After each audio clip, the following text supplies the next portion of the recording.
All right, people, it's your boy Chig from Gooner Eagle Eye coming to you again with a Arsenal review of the Stoke visit, which is a really awkward way. I don't know why I said it like that, of Arsenal versus Stoke.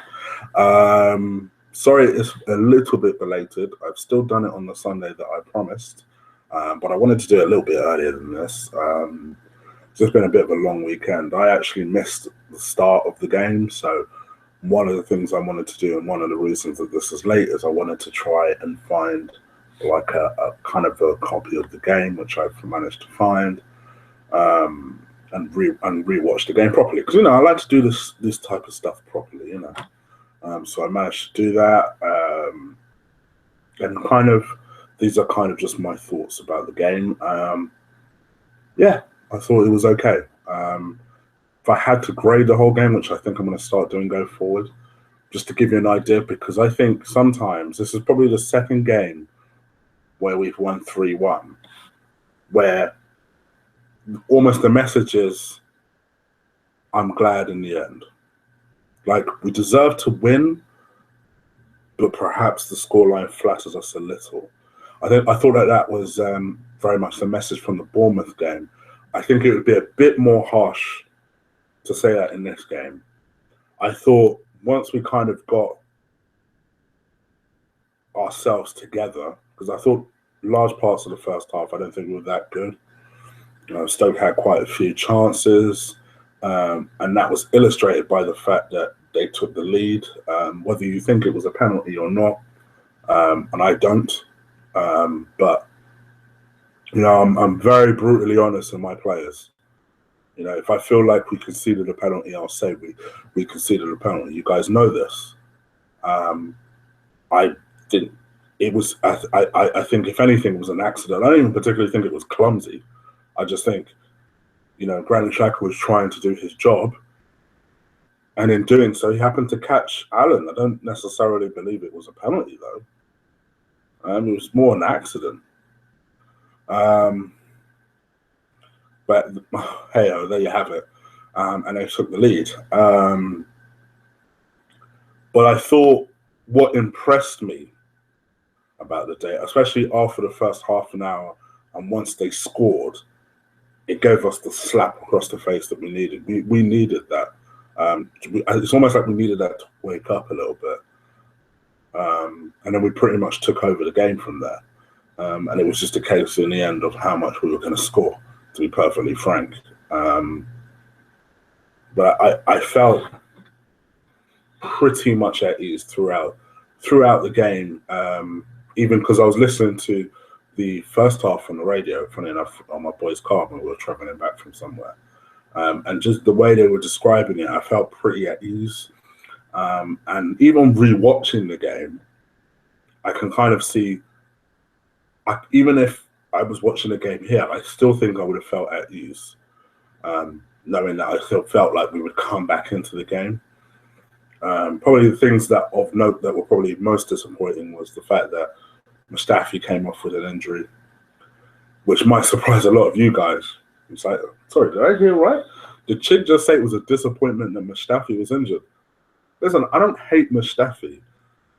The only point I've always tried to illustrate is that, I will criticize players if they, and I'll give my honest opinion if I feel they deserve it. Mustafi is by no means a bad player. He's a fantastic player, and I think some of that is illustrated in the fact that he's never lost with Arsenal. So that's a stat I want us to keep and continue. And I believe he does bring a lot of attributes that are useful to the team, and a lot of attributes that I hope enables us, if possible, to flog Mertesacker in January. Don't get me wrong. Absolutely don't get me wrong. But his faults, and I do think one of his faults is reading the game. I don't think he's particularly good at reading the game. What I do think he's good at is communicating. I think he's a very good communicator. He's obviously got a lot of pace, great leadership. He's a very good recoverer. I will give him that. I think he's a very good recoverer. And he clearly works extremely well with Koscielny. These are attributes that should not be sniffed at, and I don't. And it is a tremendous blow that he seems to be out now for about 3 weeks, which, because it's Arsenal, probably turned into a couple of months. But yeah, as soon as they said it was his hamstring, I was like, oh, shit.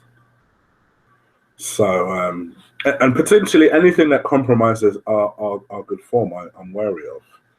You know, we've had a settled, at least centre-back pairing, and it's just a shame that now that seems to be about to be ruined, because Gabriel slotted back in there. But the good thing about Gabriel slotting back in there is it allowed a fit again Hector Bellerin to take his place from the bench on right back. And as soon as he did that, we improved 15%. As soon as he stepped up on the pitch, I thought, incidentally, played very, very well. There are a few standouts actually in this team, and he was one of them. Played very, very well and set up the first goal. So let me go through the kind of 1 to 10 in terms of the ratings. So I think Czech didn't really have all that much to do. I think made one good save from what I remember in the first half. But other than that, it was reasonably quiet. I'll give him a 6.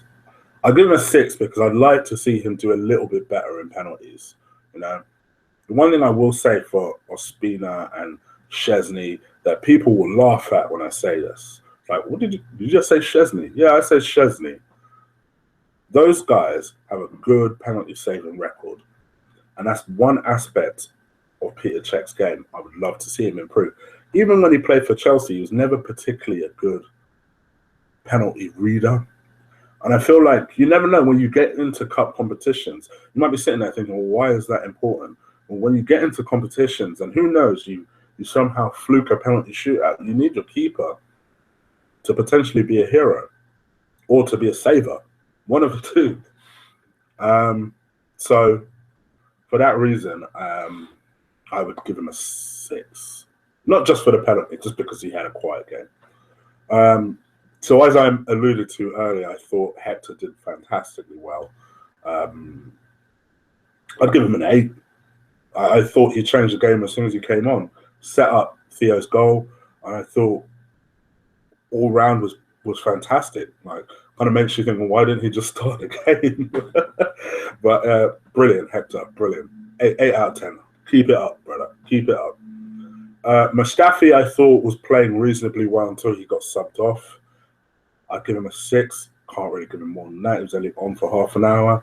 His replacement, Gabriel, I thought, considering he did pretty well at right back midweek, dipped a little bit yesterday. Defensively was still fine, but I don't know. He looked like he lacked a little bit of confidence. It doesn't seem like any of the players at the moment seem to enjoy playing at home, and I think that illustrates itself sometimes in the performances. And I think Gabriel is one of those players that I think suffers from playing at home. Having said that, I thought once he slotted into centre-back, I thought he was fine. Didn't do anything particularly dramatic. I'd give him a 7 out of 10. Koscielny, I'd give an 8 out of 10. In spite of the fact that Stoke did score, it was through a penalty and it wasn't Koscielny's fault. After that, I thought he took command of that centre-back pairing, particularly when Gabriel slotted next to him.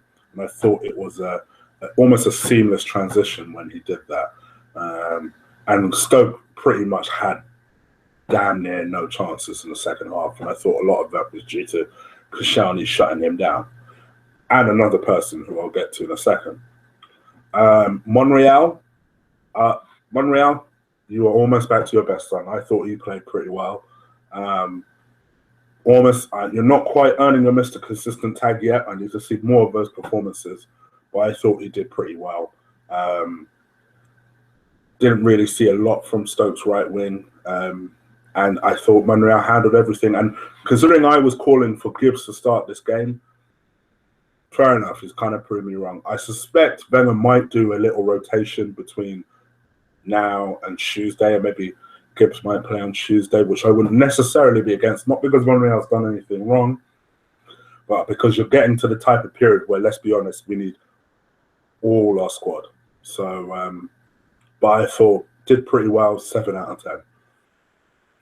Coquelin was the other player I wanted to refer to when I was talking about Koscielny, and I honestly believed ran the show alongside Xhaka. But I thought, unlike Tuesday, where you could argue that Xhaka played the better out of the two, for me, I thought Coquelin played better out of the two. I thought he ran the show, completely shut down Stoke's attack, cleaned up alongside Koscielny.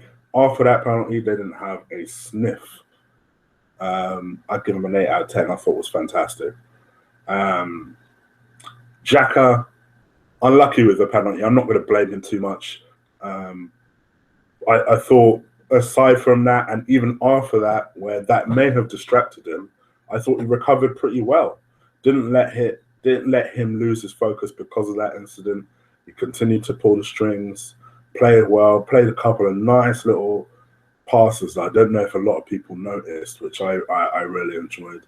Very good influence. I'm very excited by this kid. This kid is going to be about something. And I actually quite like, someone made this point on Arsenal Fan TV, which I completely agree with. You know, one of Arsene Wenger's best teams, people will say it's the Invincibles. For me, it's our 98 team, where you had your Vieira as the right footer, and you had your Petit as your left footer.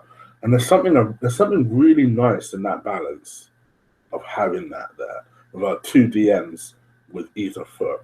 And I just like that balance. It seems like a nice balance.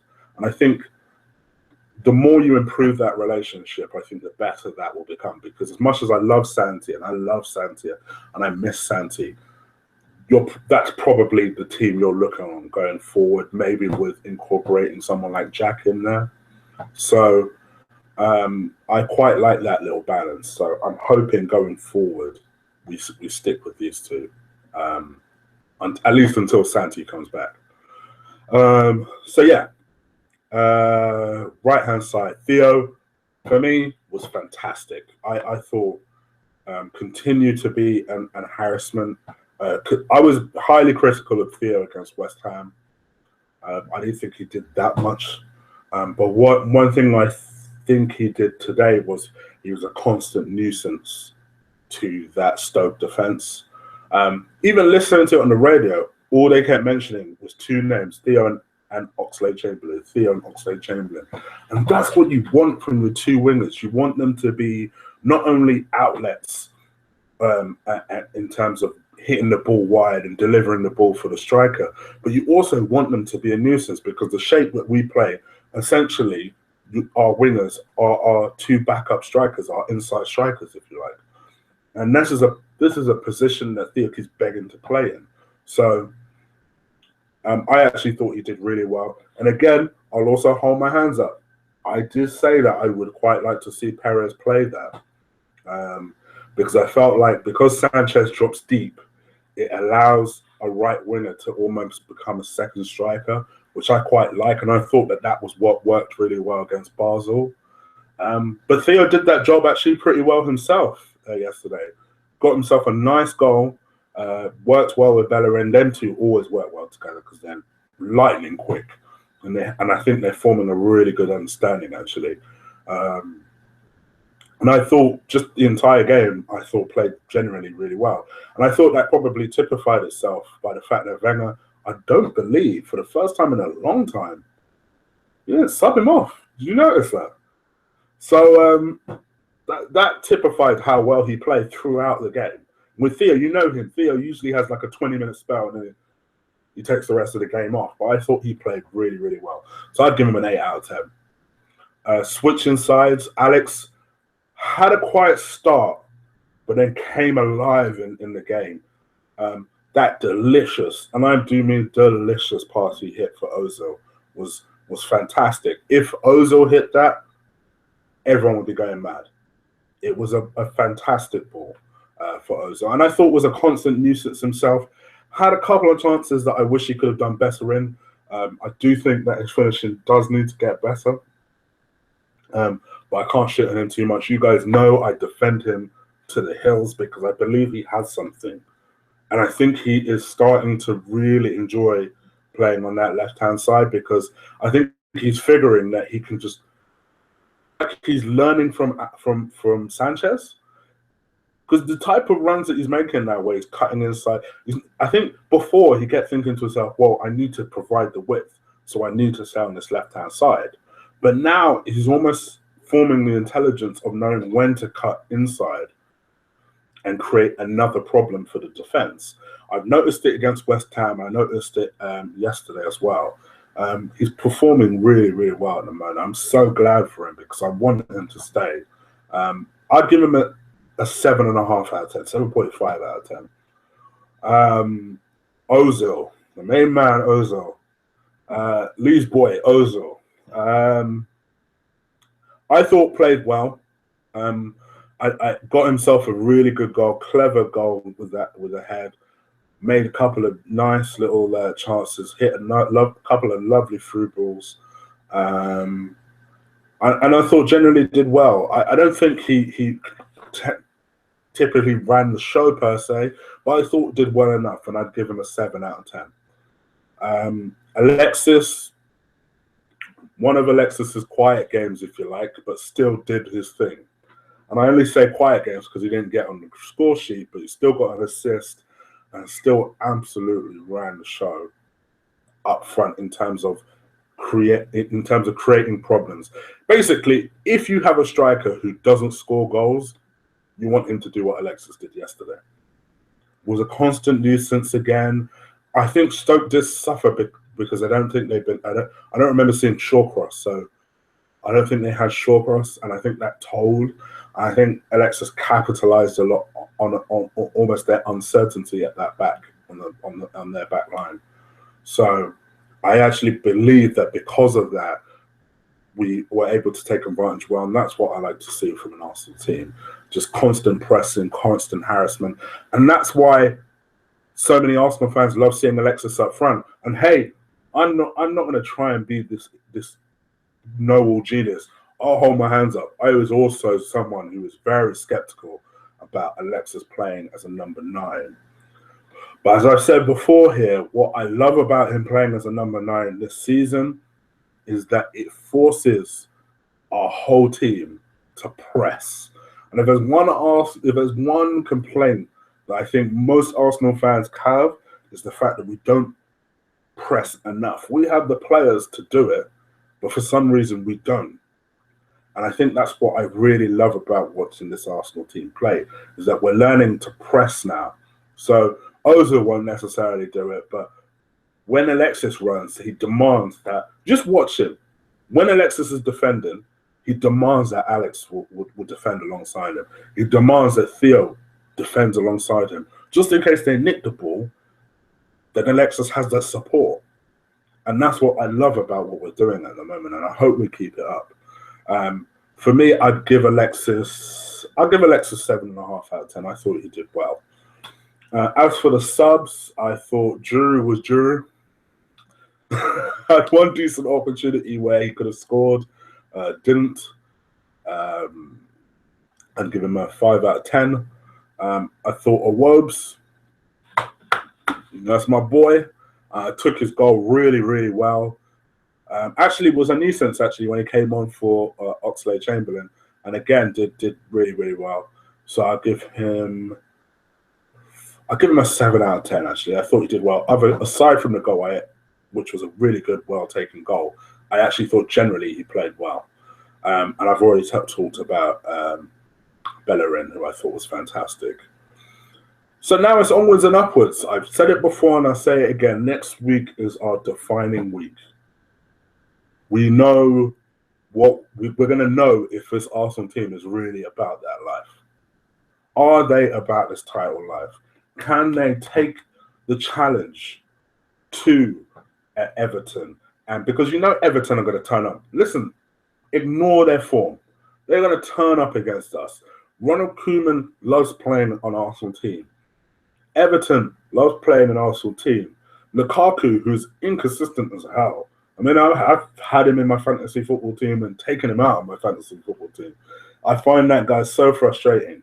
He is going to turn up. So that's just Tuesday. I'm not even talking about next weekend where we play Man City of all people, who again ignore their form. This is a Pep Guardiola team. At some point, he's going to get it right, and I hope it ain't going to be next weekend. So these are the things that I am worried about. And yes, I have tweeted out and I have said it on an odd occasion that, you know, Pep is not Jesus Christ. And I still say that Pep is not Jesus Christ. But he is a very, very good manager, and we need to make sure that we're on point. So let's just see what happens. Anyway, guys, you let me know what you think. What do you think about the game? What game would you have for Tuesday? I'm going to do a preview video for the game probably tomorrow for the Everton game. And I'll do a review Tuesday night. I'm going to do one straight away. I'm also going to do a Gooner Eagle Eyes episode. And I may have a special guest on for that. Watch and see. And I'll also do a preview for the City game next weekend. Probably on Friday for that one. All right, people. Take care. Peace.